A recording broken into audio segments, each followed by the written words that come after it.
Hello everyone from Chelsea Fan TV. We met up for a pint and we ended up doing a Did. fan cam, Joey. Nice to meet you, mate. Yep. Not a great result, let's be honest. We've lost 1-0 against Nottingham Forest. Had a bit of time to reflect on it. It's been a couple hours since kick-off, but how are you feeling? Firstly, before we get into how I'm feeling, I want to give a massive shout out to Chelsea Fan TV because I see the content you're producing and I see the way that you're getting creators on and you're working with people. It's very, very good. I'm very, very impressed by it. In terms of the match, listen, I think you can answer the question for me, can't you? I'm feeling pretty deflated. It's never nice when you make the travel up to Stamford Bridge and we don't get the 3 points, but I do think, as infuriating as for people it might be, I do think there are positives to take from this performance. Maybe it's the way I hold the expectations this season in. I didn't really hold the expectations of we're going to challenge for the league and you know, we're going to be right up there. So you're complete opposite to me then, because I thought we'd be right up there, to be honest with you. Not necessarily for the league, but Champions League for me was a guarantee. Listen, the actual the price tags that you put on players and the amount of money that we spent could have you believing that we should be challenging for the league. But actually, when you look at teams and you know, to be fair to the team that we played today in Nottingham Forest, you look at teams that have spent a lot of money on players and bedded a lot of new players in. It doesn't happen overnight. It really doesn't happen overnight. You look at teams that have gone on to win the league, it's never a team of individual stars. You know, it's a team, it's a collective of players that have got to know each other, done well together, and eventually gelled together in a way that they're able to push on for Premier League titles. At the minute, we're not there. We're not there, and I'll admit that. But I do see massive potential. And let me ask you a question, Alex, because you're a lifelong Chelsea fan. Okay. I've heard a few people on my social media today saying, oh, you know, Pochettino out and this sort of thing. If Pochettino isn't the man to get this Chelsea side taken over, who is? You know what's funny is I was one of the fans who always said, don't go for Poch, stick with Graham Potter. If anyone, I defended Potter more than most. It wasn't until the game where he did get sacked at Villa where I thought he should have been sacked, because for me, I would say I'm a very patient fan, more patient than most. But you know, if you can give Potter that much time to put us in that position we were, Pochettino, even if he finishes 10th, you can't sack him. Okay, well let's say for example, yeah, if we finish twice as good as we did last season, we're going to finish 6th. Yeah? He's going to keep his job. Last season we finished 12th. Yeah. Would you seriously put Potter with the credentials that he's had, albeit in a brilliant Brighton side that he got playing good football, but then we look at Roberto De Zerbi who's come in and pushed on to the next level. Yeah. João Pedro, you know, they've signed Ansu Fati. Like, Brighton have done a madness. Like, and when you look at the performances that Brighton have put in since Graham Potter left, you can't seriously sit here and say to me, yeah, Graham Potter was the saviour of Brighton, and we're now onto a lost thing. So what I'm saying is this: if we finish 6th this year, right? Me and you, who are expecting regarding the transfers we brought in, the business we've done, me and you who are sitting there thinking we could challenge, we could do something this year. Okay, that's fine, but we're Chelsea fans and we've got to seclude ourselves from this conversation. Let's say an American businessman, or let's say someone else who doesn't watch football to the extent we do, and they see a team go from 12th to 6th. That's a massive improvement. And you know that is, didn't you? No, I agree with you. It is an improvement, but people are going to say, well, that's not Chelsea. Okay. Why would we be happy finishing 6th? And let's be honest, what we watched today was not good enough. Yeah. It was not good enough. I personally think in the defensive area we were sweet. Yeah, we were fine.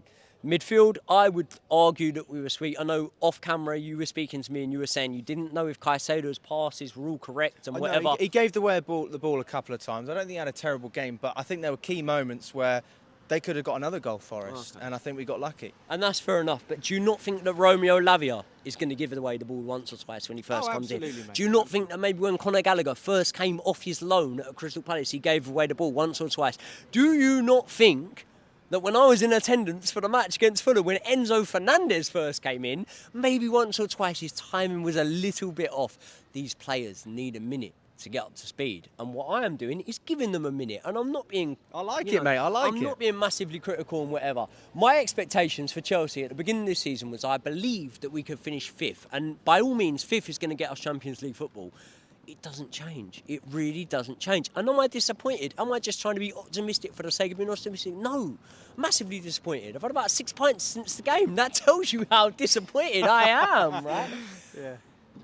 But at the end of the day, we've got to look at the bigger picture, man. Because we as Chelsea fans are, in some eyes fairly, and in many eyes unfairly, tarnished with the same brush.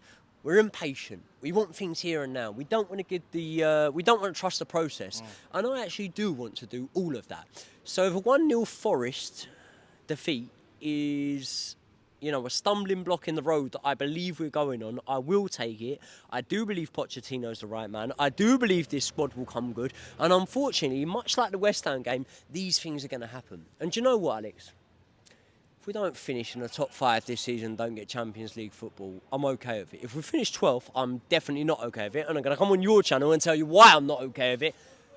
But if we finish, top 5, top 6 this season, I think I'll give us a little bit of leeway here.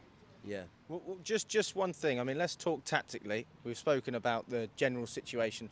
The biggest question that we've had today is Ben Chilwell playing on the wing with Colwell as a left back.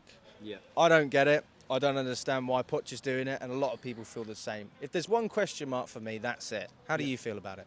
I would actually say there's more than one question mark for me when it comes to the formation, when it comes to the personnel that we're picking. Personally, I'd like to see a 4 at the back. I think we look very, very good in pre-season with a 4 at the back.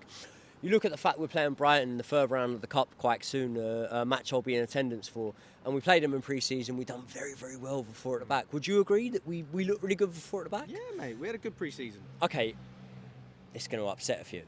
So we're looking at the back 4. If we've got a 4 in the back, Malo Gusto's a guarantee because Reece James is out, and when he comes back in, he's a guarantee. Thiago Silva. Anyone that tells me Thiago Silva's aging, he can't play in the back 4, you're idiots. You haven't watched much Chelsea, yeah? Thiago Silva's a guarantee in the back 4. And I would say Levi Colwell is also a guarantee in the back 4. I'm telling you now, while Reece James is injured, Ben Chilwell is also a guarantee in the back 4. So what's the one player left there? Disasi. I can't convince. Come on, Alex, you've been in a few matches for attendance. Are you convinced on Disasi for this season, for the here and now? No, I wouldn't say he's a guaranteed start, but I understand why Poch is giving him the game time because, Thiago Silva's not going to last forever. If you're going to ease him into the squad sooner rather than later, especially if we're talking about this process. So this is brilliant because I love to gauge other fans' opinions. You're saying Thiago Silva's going to ease him into the squad. No, Pochettino's going to ease him into the squad because... Fair play. I mean, I'm not saying that Silva's going to retire next season, but he's almost 40, Okay. And his performances are good, but they're not as good as they were. So have we forgot about Benoit Badiashile? Oh, mate, I love Badiashile, but I'm just talking specifically about Disasi. Yeah. The thing is, you play a back 6 if you could. We have that much depth in centre-back. You've got Fofana as well. Okay. So much quality in there. But if we were to do that, then you would argue, and I would argue, that there wasn't enough creative flair today. Was there? There wasn't. Mate, people that come for us in the comments, they go, you lost, whatever. All right, we lost 1-0. But was there a lack of defensive ability? I don't think so. Was the goalkeeper bad? I don't think so. Was the midfield bad? I don't really think so. I think we had a lack of creative flair. And because of that, I would like to sacrifice one in the defence, where I think Levi Colwell can do a very good job. And I'd like to push one more into that midfield attacking third, which for me is Cole Palmer.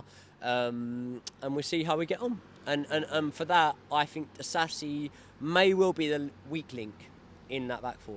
Or that back 5, whatever it is for right now. But listen, I'll be shot down in the comments. I understand that, but I'm gonna. It's all about debate. But if you believe in what you're saying, then I'm here for it. Just one last thing. Now that you've popped it into my head, Sanchez. How do you feel about him?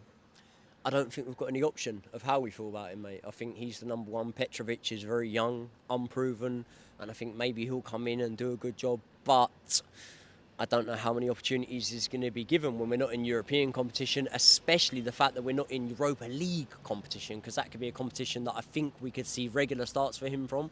So it's a hard one, and I honestly don't think we'll see too much of him. I think he's class with his feet, but there is a mistake in him. But to be honest with you, if there's one goalkeeper, I think his footwork is right up there with the best, straight off the back. But maybe there's a mistake in him every now and then. I can't come on here and lie, mate. I haven't seen a massive amount of him. Yeah. I honestly haven't. But from what you have seen? Yeah, from what I've seen, I've looked good, but what we see is highlights, mate. And if you stick every highlight of when I've ever looked good in a football career or a boxing career or whatever that is, you're going to go, okay, no, he's mustard. And I'm not. You know what I mean? So I can't base a massive amount on that, mate, and I don't really want to. because one thing I would say I pride myself on is not talking rubbish when people just want to hear it. I've not seen a massive amount of him, so I'm not going to comment massively on him.